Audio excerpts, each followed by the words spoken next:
Here today, another Bullseye Guy podcast, Stephen Mead with Bill Reichert. I'm not going to call Garage what I used to call it because I've known it so long. It is Garage Technology Ventures, GTV. But Bill's a legend in the Silicon Valley, the startup world. I met Bill in the early 2000s in Chicago.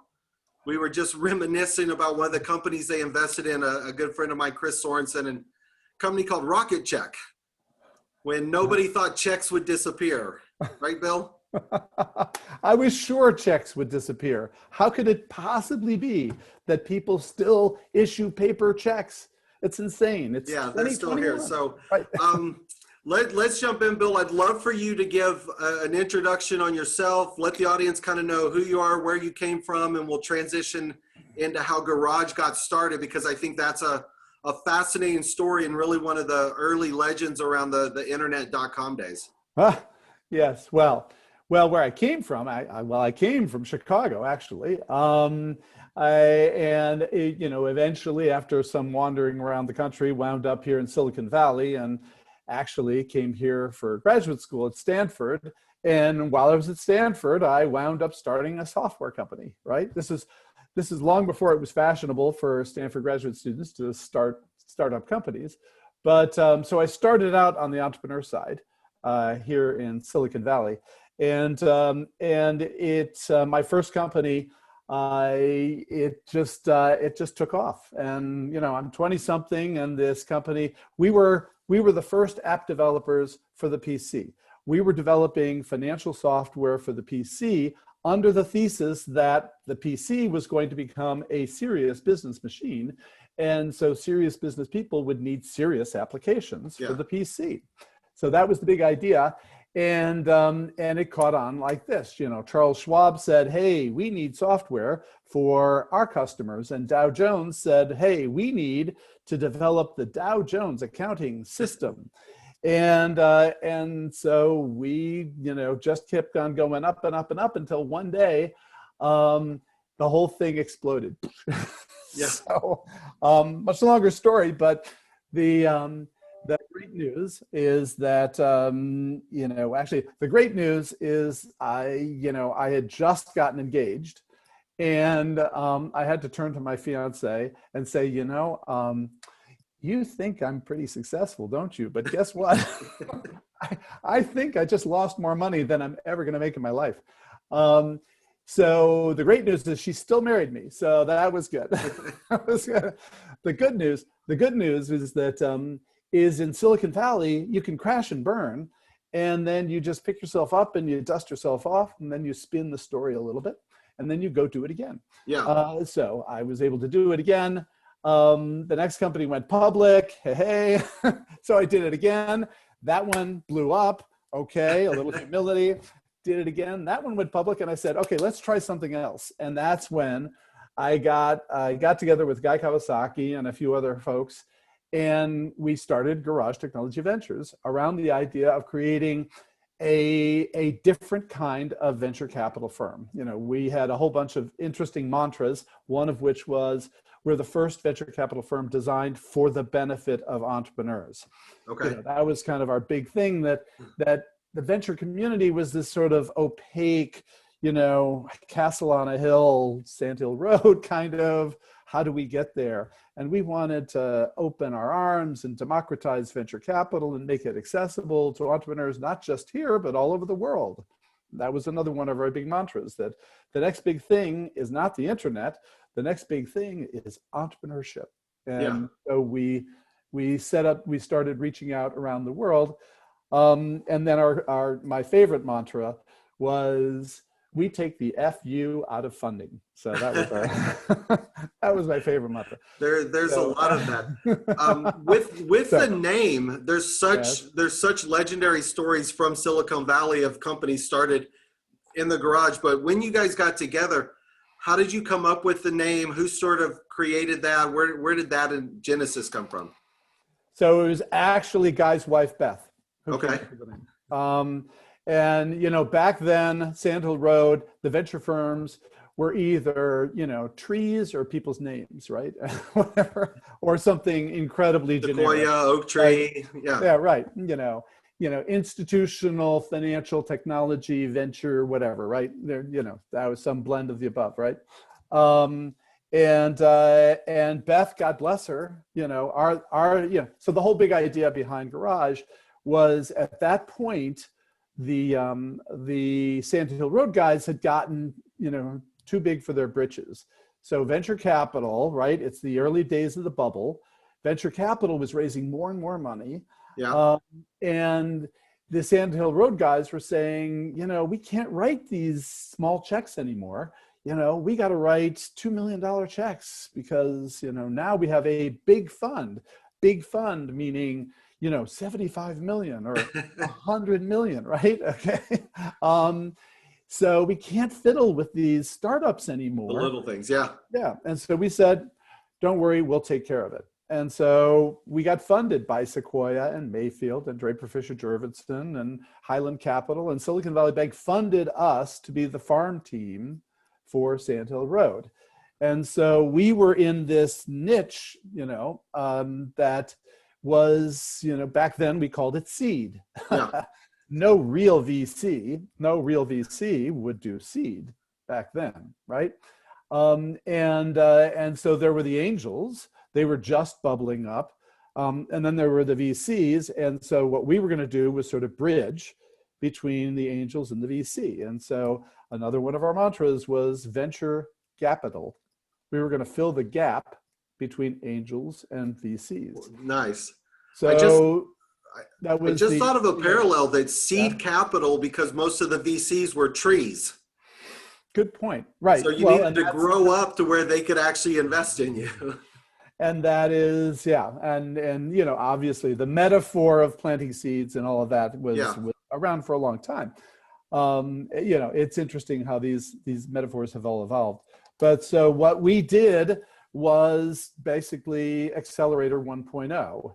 And so we would cast the net broadly, globally, identify these companies that had potential, and we would run them through a ringer. And we ran them through a ringer of okay, we got to get you guys ready for Sand Hill Road. So we put a little bit of money in, and then work with them to get some traction and get their act together, their messaging right.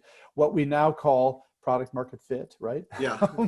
And sometimes we'd have to pivot them, and all these words that have now evolved to sort of characterize what we had to do with these, what we've always had to do with startup companies, and then we would then feed them to our buddies on Sand Hill Road. So we were doing 30, we were funding 30 companies a year or so. And it was great. And then the bubble burst. But fast forward a few years, then, Paul Graham shows up with this Y Combinator idea, and we say, hey, that's very similar to what we were doing, except he had this brilliant insight, which is, I don't have to coach entrepreneurs one by one. Yeah. I can coach them in a batch. Put them together.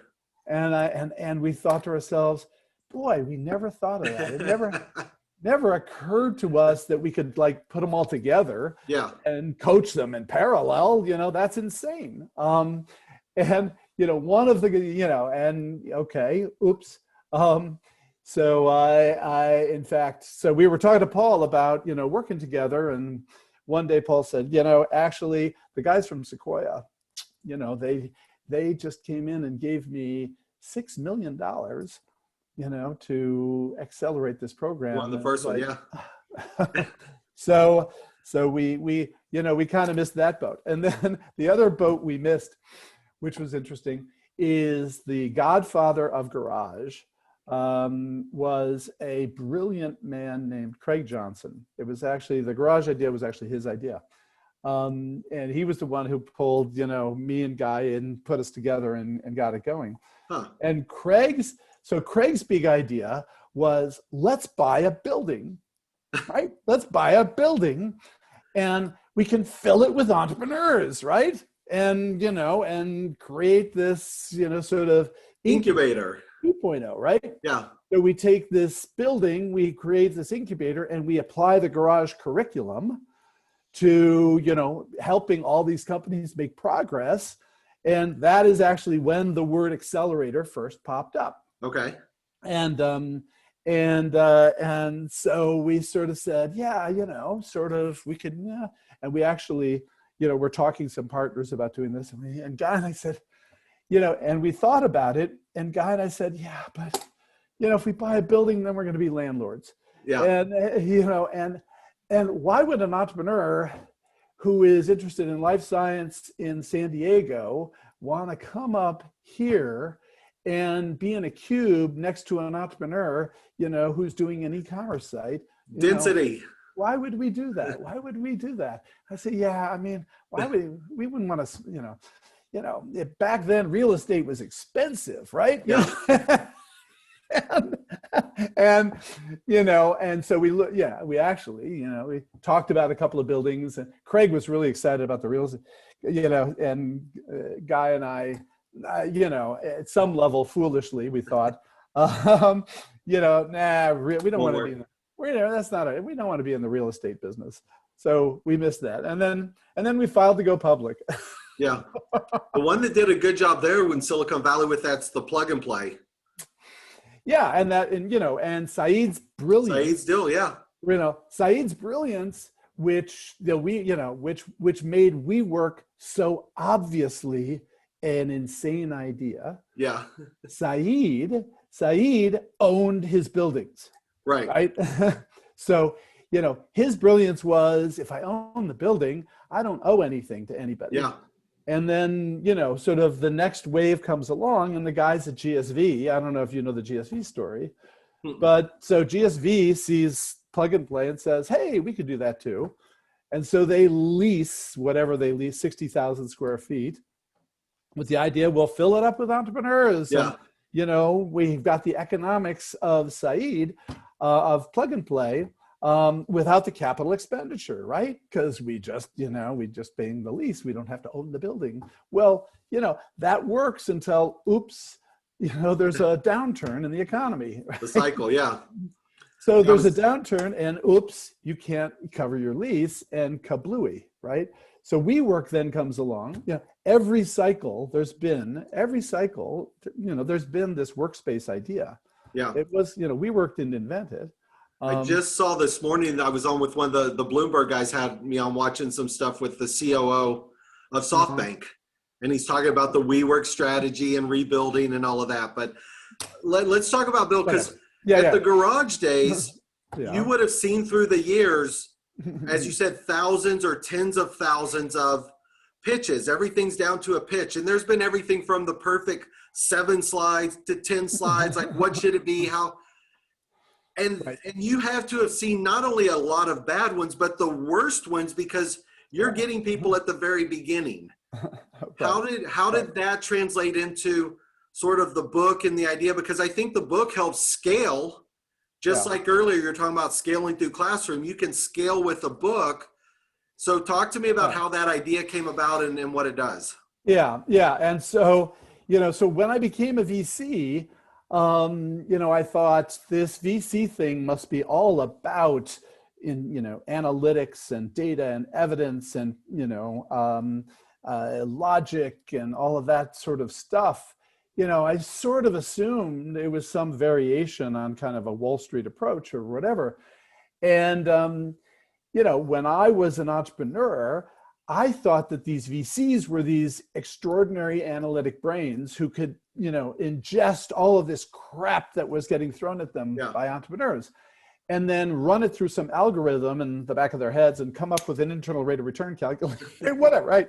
That's why they're paid the big bucks, right? And so now I'm a VC, right? And I, Sequoia and Mayfield and all these. And so I go to my new VC buddies and say, hey, now I'm one of you. So tell me, what's the algorithm? And they and they would look at me and they would say, well, we invest in teams. Yeah. It's about investing in teams. And I go, wow, okay, well, so what are the analytics? How, psychometrics? How do you evaluate a team? How do you assess a team? Yeah. And they would say, well, Bill, it's kind of pattern recognition. After, 5 or 10 years, you'll get the hang of it. Oh my God, this is how VCs invest. Really, Yeah. really? And so I started, watching carefully, how VCs were investing around us. And, so we were in this sort of high frequency funding world. And I was, and we thought internally, we tried to quantify our process, right? So we created this scorecard for every company, and we would have everybody score every company, and it didn't work. You couldn't do it, right? Because what we found is we were each gaming the system. Yeah. And so Guy would say, yeah, this is a 10 team. And I said, no, it's a 5 team. What do you think? And how could you fight that, right? How could you fight? Or this is an 8 market opportunity. No, it's a 6 market. How do you fight that, right? And so that was crazy. That didn't work. Clearly, you can't quantify startups as a way of figuring out how to invest in startups. And so I was trying to figure out what is going on here. And I had this epiphany. And I realized, what we decided to fund and what, the people, the other VCs, what they decided to fund was not based upon their brains. It was based upon what they would fall in love with. Yeah, emotion. Right. And the secret, and so the epiphany is, and what I've been telling now entrepreneurs for almost 20 years, I've been saying, guys, don't do what I did when I was an entrepreneur. When I was an entrepreneur, I thought, you had to build a 56 slide deck with data and evidence and logic. And, Right. The thesis was you would beat the investor into submission after 56 minutes. You have to invest in this, QED, right? Like a legal brief or a closing argument in a court, right? And it's not about logic and evidence, right? The secret is the way VCs decide what they're going to take back to the partnership is when they meet an entrepreneur and hear a pitch that causes them to go, wow, that's amazing. Tell me more. And so that's where I got this whole sort of frame that is the secret for entrepreneurs is not logic and evidence. The secret is getting to wow. Right. Getting to wow. And what causes someone to say, wow, right?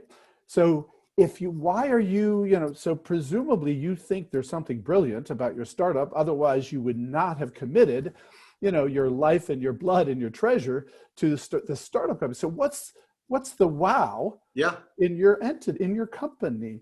And for every company, it's different. And, sometimes it's an amazing team. Sometimes it's an incredible technology. Sometimes it's an amazing vision. Sometimes it's it's a Nobel laureate or one of my favorite pitches, an Academy Award. So all entrepreneurs, somewhere in there's got to be a wow. Because if you don't have a wow for investors, what's your wow for customers? Right. It's not easy to sell stuff. Yeah. And so you can, unless there is and usually your wow is your compelling value proposition. That's the key. What is your compelling value proposition that is so much greater than any other company out there that customers are going to say, I got to have this. Right. I can't live without this, right? And that in turn, that generally translates to an investor saying, wow, so that's where it started many, many years ago. And so we've been evangelizing this whole point, all along. And finally, a few years ago, a friend of mine said, hey, Bill, would you mind if I collected all your stuff into a book for the entrepreneurs that I coach? And I said, sure, go ahead. And she came back like 6 months later with about like 250 pages of stuff. and she said, would you look at this and let me know if you think that makes sense. This is right. And she was brilliant. She sucked me in. So we 2 years later, it took lots of plane flights, you know, writing, you know, sections and chapters and et cetera, et cetera. And then the other thing that, you know, we wanted to do, and, you know, this is Angelica's passion, was to say, you know, we can't just offer advice and theory and all this. We got to give them examples. We got to give them examples. Every time we make a point, we've got to give them a relevant example that, you know, crystallizes it for them. Right. So, you know, every piece along the way, you know, she made sure, okay, you got to have an example, Bill. You got to have an example, Bill. And what we wound up doing, sort of at the core, the center of the book, you know, it's whatever it is. It's 284 pages. The middle 100 pages is you know, the perfect pitch.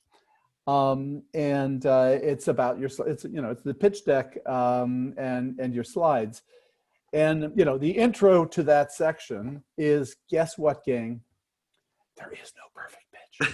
There's no perfect pitch. So, you know, so give up that thesis that you can have a perfect pitch or a perfect pitch deck, because it's going to have to be adjusted for every situation. You know, the time you have, the people you're pitching, right? And so, unfortunately, and, you know, it hurts me to tell entrepreneurs this, but, you know, you've got to have multiple different pitch decks. Yeah. And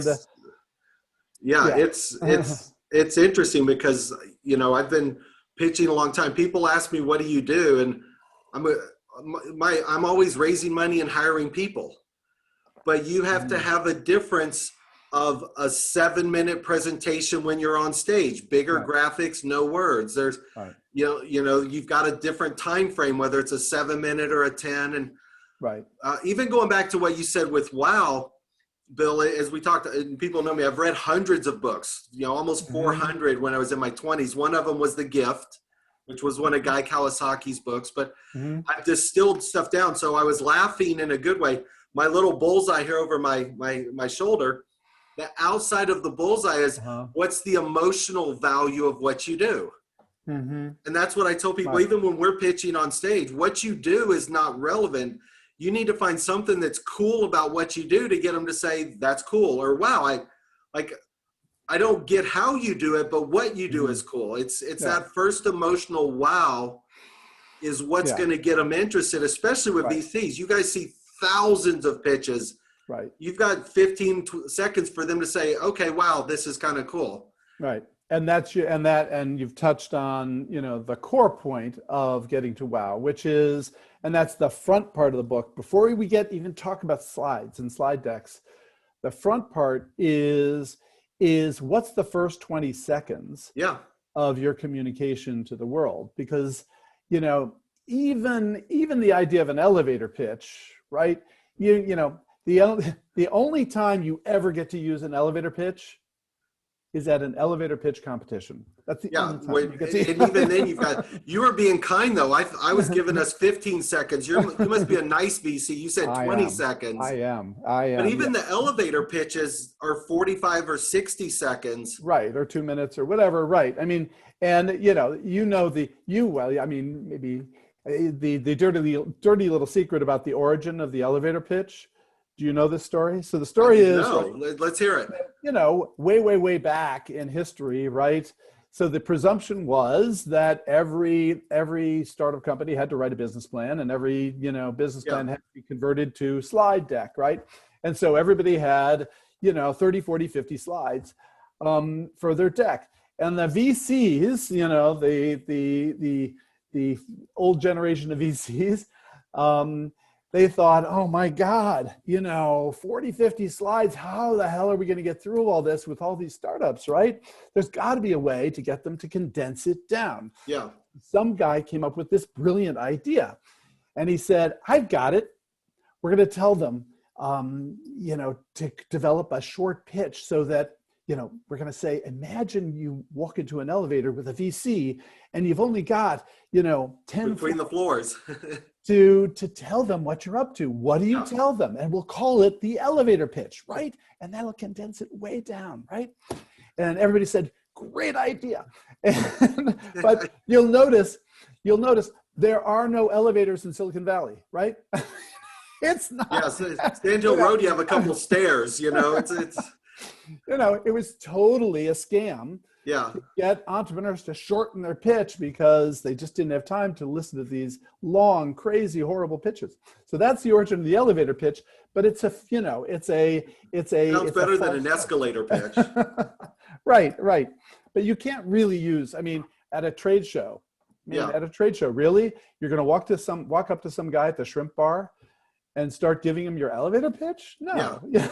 Well, even, and I want to talk about that again. Yeah. I don't keep going back to my stuff, but this is a 30-second elevator pitch, because what I teach entrepreneurs is, especially in networking, what you do is irrelevant. What you need is important. And so my little elevator pitch sequence is what's emotional about what you do that says, hey, that's cool. What industries have you targeted? What companies are you going after? Who's the title, and who are the 5 people you want to meet? If I can have somebody understand, hey, that's cool. Oh, you need this person, I can help you. And I think entrepreneurs spend so much time over-complicating and over-explaining. Right. And it's how do you get to wow? How do you build a pitch based around resonance and getting to a point? And I'm going to make one more last one on mine, Bill, and I want to hear some specifics. It's funny when you say that. Like for us, we're raising money again on Moneta Pro, and on my webpage, I've learned how to do this. I have a 1-page summary for the New York guys. They're like, hey, send me a 1-pager. Right. I have a 4-page summary for the Silicon Valley guys. Then I have the 30-page full for anybody that wants. Here's 1, here's 4, here's 30. I have a 2-minute executive summary narrated that they can download.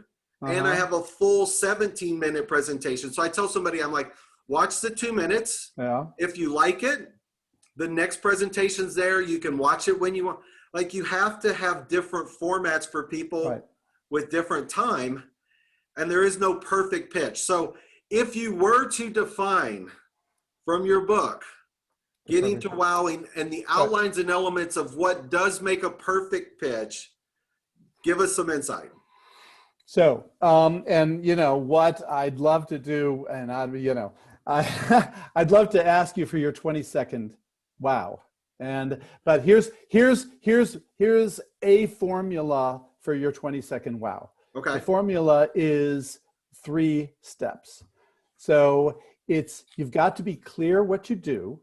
You've got to explain your compelling value proposition, and you've got to give me some credibility for why it is that I should believe you. And you got to do that in 20 seconds. And my metaphor for this is, you've got to address the head, so VCs do have a brain, and they need to have something in their head that they can take back to their partners. And that's, be clear what you do. You got to get my heart beating faster. And that's, your compelling value proposition. And then you've got to pass the gut check. Yeah. Why should I believe you? Is this guy full of baloney? Or is there something credible about what they're saying? So give me some basis for believing what you're saying. So be clear, be compelling, and be credible. And so, the first sentence that amazingly, most entrepreneurs, when I say, what do? They launch into this discursive discussion of, we made this product, and this product is, it's made out of polycarbonate, and we've got some interesting silicon nitride in here somewhere. And, whoa, tell me from a, sort of business point of view, what is it that you do, right? First sentence, why can't every entrepreneur give me one sentence that is something other than we empower the future of education, right? Okay. That's the old days from the bullshit generator on the internet, where you could say all these phrases come out that don't mean exactly anything. Right. And so, BS bingo, right? Yeah. We're a disruptive solution to a $30 trillion industry. Okay. Right. That's, that was the rocket check intro.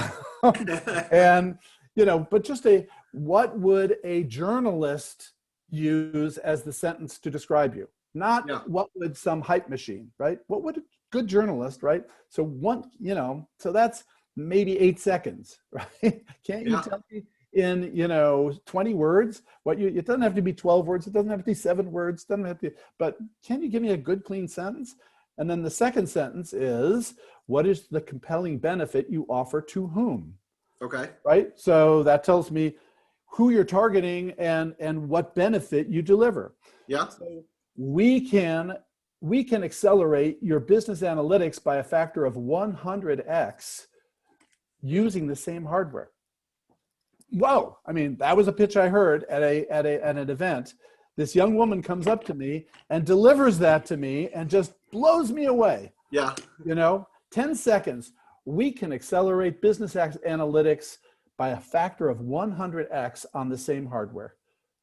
And I was sure she was lying. I was sure she was lying, right? So that's, and then, the third sentence is, why should I believe you? How is it you're different from everybody else who's doing business analytics? How is it, I can, have some confidence? Yeah. You are unique or different. Well, and that's what I pushed her on. And she said, we proved it last summer with Major League Baseball. We can give you the reference. Right. Wow. Okay. That's incredible. So less than 20 seconds, she got a meeting in our office. Yeah. Right? Boom. Right? My other favorite, which is very different. I was judging an elevator pitch competition down in New Zealand, and a woman gets up and says, "Hi, my name is Claudia, and we've developed special effects software for the entertainment industry. Last year, we won the Academy Award." Yeah. Boom. And then she goes on for 3 minutes. At the end, I said, "Claudia, you had me at Academy Award." Right. Sure. So, so there are a whole bunch of ways that you can get people to go, boom, this person stands out, as opposed to yet another app, yet another whatever. This morning I got an email from an entrepreneur. And it was like this huge email, and it starts, I can't remember the name of it. I shouldn't say the name of the company. But, we'd be really interested if you would be, interested in investing in our company. And then the next thing is the problem. And the problem starts with COVID has decimated, blah, blah, blah, blah, blah. And there's a whole paragraph on COVID. Right. So, you're going to cure COVID? Is that what you're going to do? Yeah. No, it had nothing to do with curing COVID. Why are you giving me a paragraph on COVID? So let's try this, Bill. If we wrap up, I'm gonna try my 20 seconds, somewhat following your format. All right. And I've written it down. We'll see how we do, and if I make it to the next round, we'll know soon enough. All right, Stephen. All right. So tell me, what are you up to? We have a company called MonetoPro. We're an award-winning fintech platform for a $17 trillion marketplace of what's called corporate barter. 50% of the global 500 companies they trade computers for cars, offsets. We've built a closed enterprise marketplace to take what they're doing manually and move it online. It's almost like Amazon for business. We've integrated with IBM and won 8 blockchain contests around the world. Software is built, companies are ready. We're in our next round of funding to go to revenue mode. Okay. So here's what I heard. We're building a company that's going to address the $17 trillion market called corporate barter. So, so somewhere I'm guessing you're a corporate barter platform.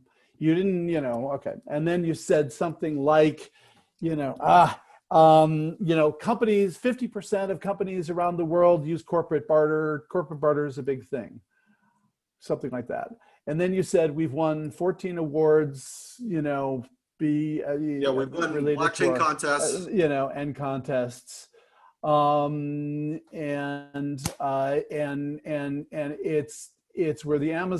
we're like Amazon for corporate barter.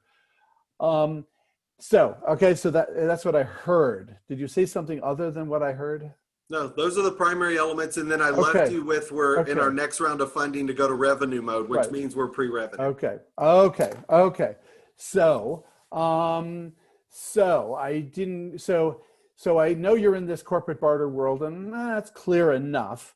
17 trillion. Why is 17 trillion an important number? What if it was only 200 billion? Why is 17 trillion an important number? I ask Big you. market. So VCs love big markets. well, that's a big myth, and that's one of the sections of the book, is that no VC believes your TAM. So everybody out there has somehow convinced, all these pitch coaches have convinced entrepreneurs, you got to have this big TAM, Right. although, because those greedy VCs, they all want unicorns. And so you got, the bigger the TAM, the better. But all these TAMs are just bullshit, right? Yeah. I mean, there's no way that 17 trillion is relevant to exactly what you're doing. It's, and so you're trying to snow me with this number, right? Okay. Yeah. So, and so instead, I want to know, who are the customers you're going after for which this is absolutely ideal. And, I assume you've talked to them and they're ready to go and they have, N dollars of GMV that you're going to be able to process for them in the next 12 months or something that is more concrete about what you're doing than $17 trillion, So right? possibly I accomplished my goal of at least generating interest to Okay. get to that next level. I'm not going to go through that. That's the slide you're getting to where as the entrepreneur, I could say, oh, Bill, great question. Let me show you the process.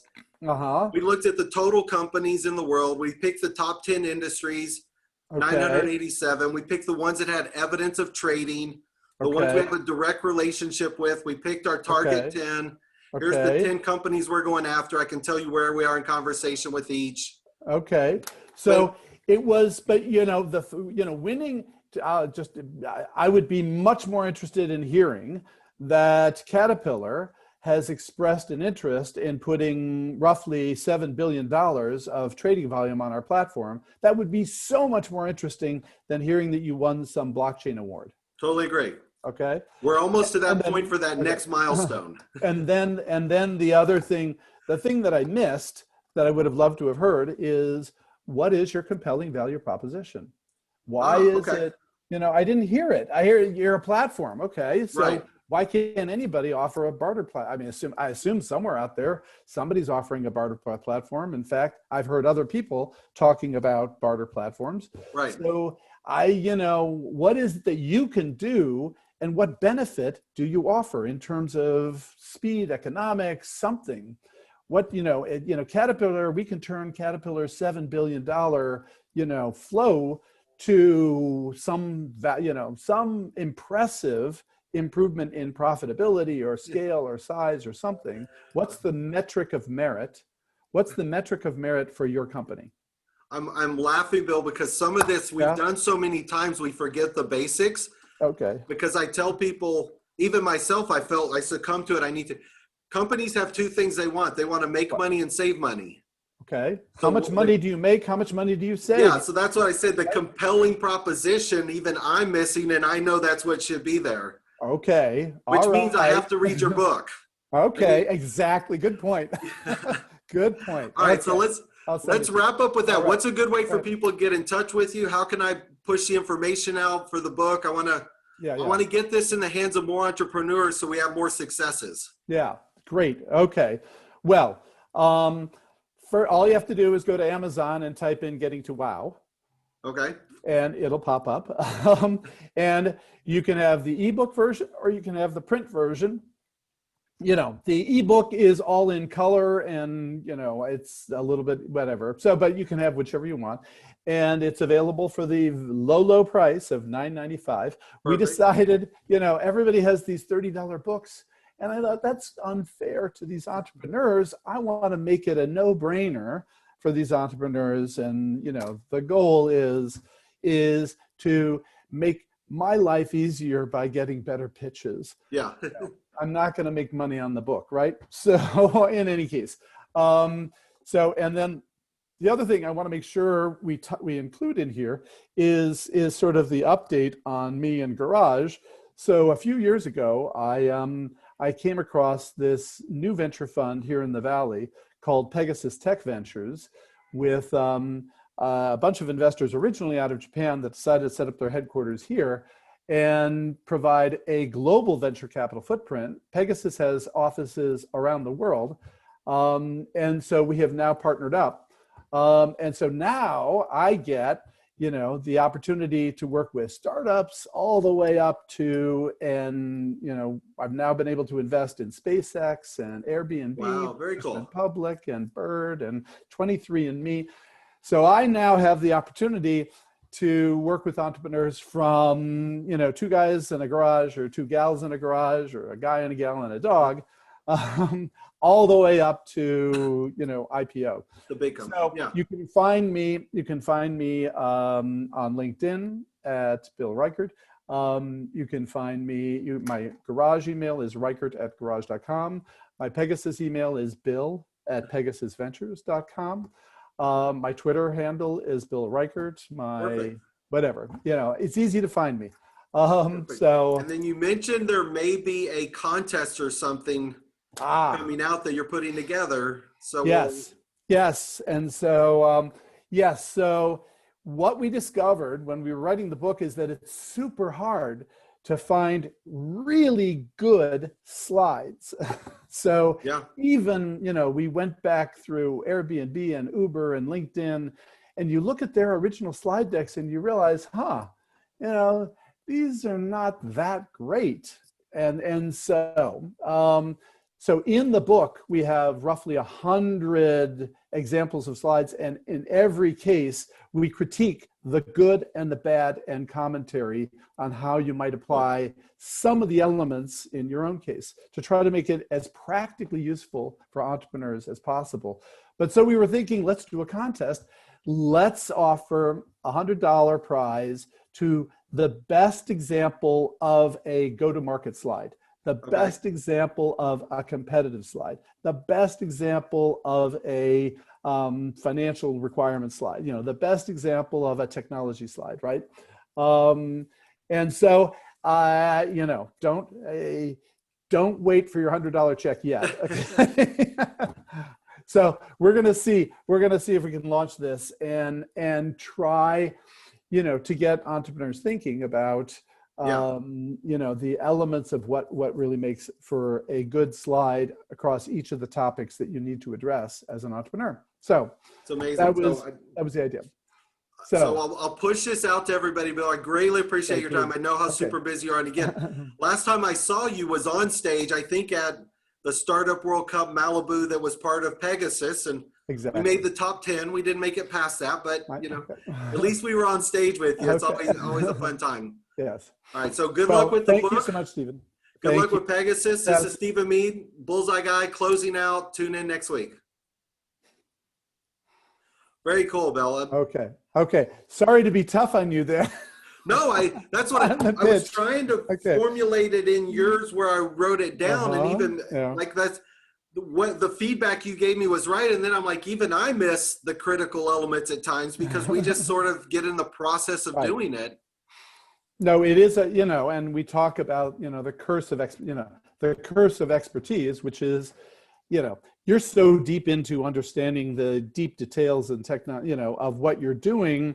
It's hard for you to realize when you're talking to others that they don't know everything that's going on in your head, right? Although I'll share this with you. I know the secret to raising capital. It's 3 words. Oh, yeah. Want to guess? Everything you need to know about raising money is 3 simple words. Always be closing. Nope. That's a good one. I like that one. Tell me. Capital follows customers. That's good. Yes. Yeah. Almost every time. Who's your customer? Even when you said, we've got a company coming on, they're going to put about $125 million of inventory on as a test. I need to cross that customer chasm. Right. 125 million is much more valid for me than 17 trillion arbitrary. Right. Or 14 awards. Whatever. Right? Like that's just a number versus, hey, we've crossed this. So capital follows customers. That's what I always like. People raising money, they're raising money to go get a customer. Get a customer. That's good. So, a parallel but different, one of my favorite phrases that was taught to me by a crotchety old sales guy when I was a newbie entrepreneur. The sales guy he was from Boston. I can't quite imitate his Boston accent, but he said, Bill, customers don't buy products. Customers buy benefits. Interesting. Boom, right? Yeah. You know, and that's, you know, that has resonated all my career, right? That's why I have such an intense focus on compelling value The proposition. compelling part, the benefit, what's in it for them. Right. Right. Perfect. So, all right, Bill. Well, all right. Thanks so Stephen, much. If my you make pleasure. it to LA, Yep. let me know. If I Yep. decide to do a Vice- road trip, versa. Sand Hill, I don't think we're going to raise money in Silicon Valley, but if I make it up Okay. there, Yes, I will, please let me know. I will Please let you know. I'll take you to Okay. lunch or dinner for the time. That would be great. All right. All right. Thanks, Bill. Appreciate it. Take All right. care. All Bye-bye. right. Bye-bye.